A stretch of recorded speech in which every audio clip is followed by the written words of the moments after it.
Hey, so here I go with a tractor talk. To be fair, a tractor seat isn't a place I spend a lot of time hanging out, but here I am, and good on you, John, for getting this going. I think it's a really awesome idea for us to all share what we're thinking about putting in our submissions, so we can give each other ideas and help make sure that there's loads of great submissions get put in.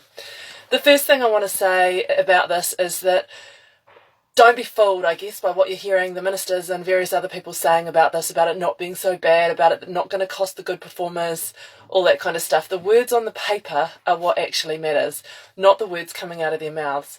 And a lot of what we're hearing, particularly from Minister O'Connor, about this will not cost the good performers at all, is just not true when you read what's in the documents.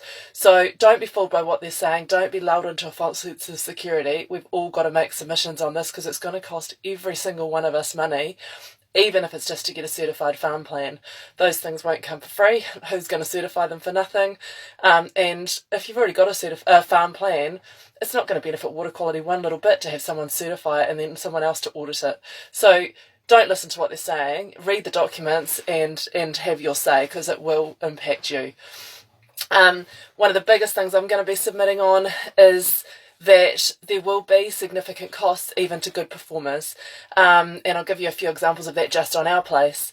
Intensive winter grazing is a biggie for us. We're on rolling country and most of our paddocks have slope in it, all of them have slope in it more than 10 degrees and most of them more than 15 degrees.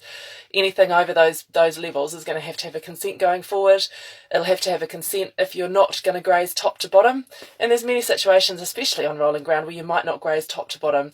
We do that. We often graze across the slope, but we have a buffer strip at the bottom to capture the sediment. So what's the benefit to water quality of getting a consent in our situation to graze across the slope when we know we're already mitigating the negative impacts of doing it that way? The other thing is that restricting the land area for intensive winter grazing, which is one of the things they're proposing to do, all that does is encourage you to be more intensive on the area that you're grazing, put in more baleage, grow higher yielding crops, those kinds of things, and we know that doesn't benefit water quality, and the good performers, to be honest, don't operate that way. So they're encouraging us to operate badly by restricting land area. So that's a key area to submit on, particularly for Southland, but not just Southland, something that everyone needs to have a close look at. I'll also be submitting on the 5 metre fencing rule.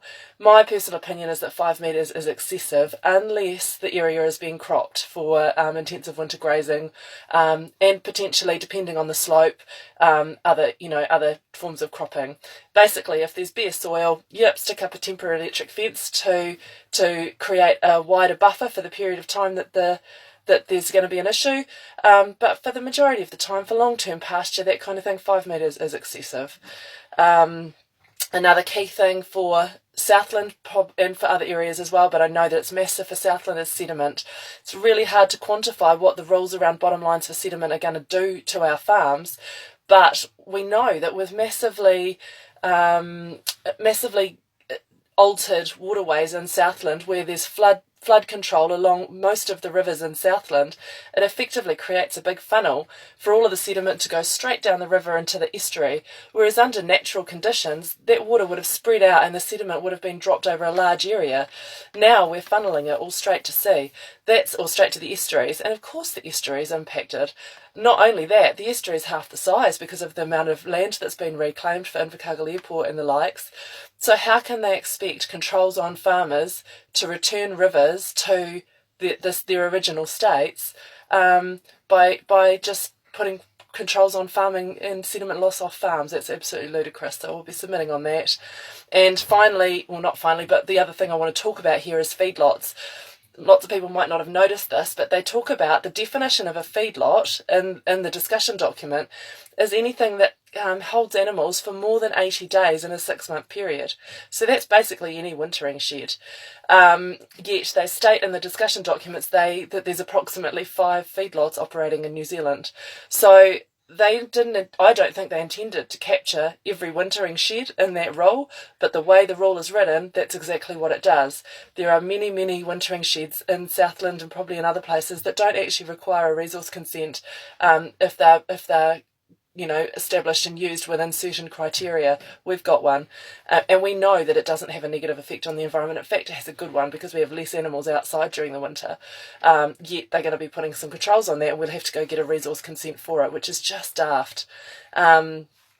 Overseeing nutrient budgets are another thing. For every farm to have to get an overseeing nutrient budget just doesn't make sense. Our operation, which is beef, sheep, arable and dairy grazing, actually can't be modelled effectively through overseer. So it'll cost us a fortune to get it modelled, but the results won't be accurate and won't be worth the paper they're written on. Cost us a whole lot of money, zero water quality benefit. So yeah, lots of daft things in this plan that are going to cost us a fortune and not benefit water quality, and that's the things we need to be telling them. The final thing I just want to say is that one size does not fit all. The Southland Water and Land Plan is already working through a lot of these issues. We're already looking at what's practical and sensible for winter grazing. We're already looking at what's practical and sensible for stock exclusion, for sediment loss, feedlots, all those kinds of things. In the Southland Plan, regional specific rules and regulation make sense.